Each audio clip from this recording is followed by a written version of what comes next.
So this one here is a little bit more personal. I want to talk about the the chase of business. So the last few weeks, I have been doing what I can only describe as the biggest declutter ever. And the reason I've been doing that is because, frankly, if I'm honest, the business became a little bit of a Frankenstein, like, bolting on lots of bits and pieces of stuff. And, over time, things just become a lot more complicated. There's 15,000 steps in trying to get from point A to point B. And I've decided that one of the things I want to do is simplify things. And it really got me thinking about growing any sort of business in general. And it's really easy. Sometimes it's actually really exciting to focus on the things that are more complicated with a lot more steps. They feel interesting. They feel like you get to feel like you're doing the work. And before the internet, before mobile phones, before airplanes, there was always relationships. And businesses have been around for hundreds of years.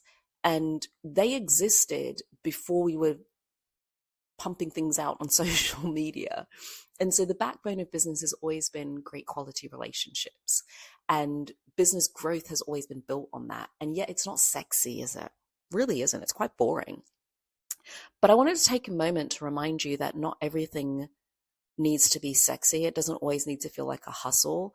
Sometimes there are just tried and true principles that work across businesses, regardless of what the business is. And sometimes those tried and true principles are more grounded in some industries over others. And what I can tell you from over a decade in the speaking industry is the tried and true principle that works most is that people pick people that they trust. Know, like, and trust. It's really that simple. And yes, the internet and outreach and all of those things can help with that. The internet helps people get to know you and find you, and perhaps like you. But trust doesn't always come across so easily on the internet and a one-pager. Sometimes it does. You can put credibility factors in there. Trust often takes a little bit more time, a bit more connection, some kind of getting to know you.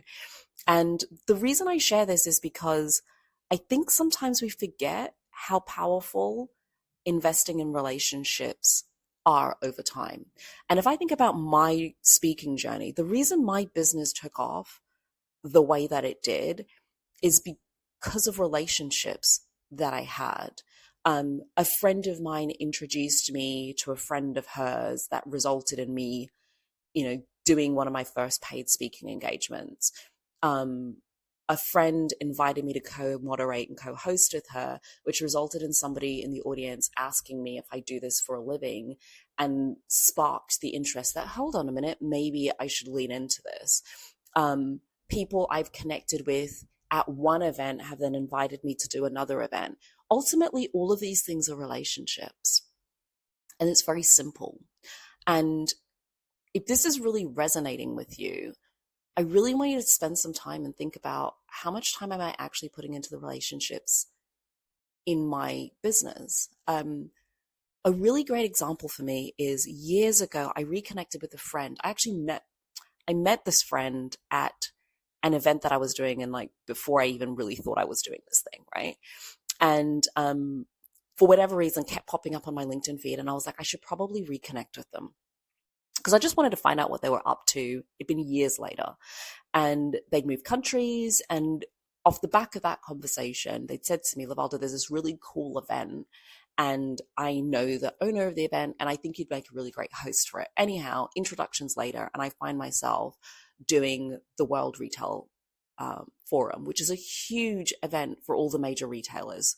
I'm introducing the founder of Whole Foods, and, people like that.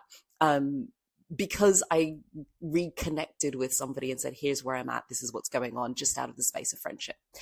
And there's magic that happens from those spaces. So if you know that if you've been building your business, your speaking business, and you've been doing all of the things that you think you need to do, you've been doing all of the reach out, you've been doing the one sheets, you've been showing up, you're doing LinkedIn something chronic, and it's not getting you the traction, and you really know that you're quite a strong relational person. Like you've got great, you know, great people, you build great relationships with people, and that's always just been the backbone of who you are, then perhaps you want to consider something different.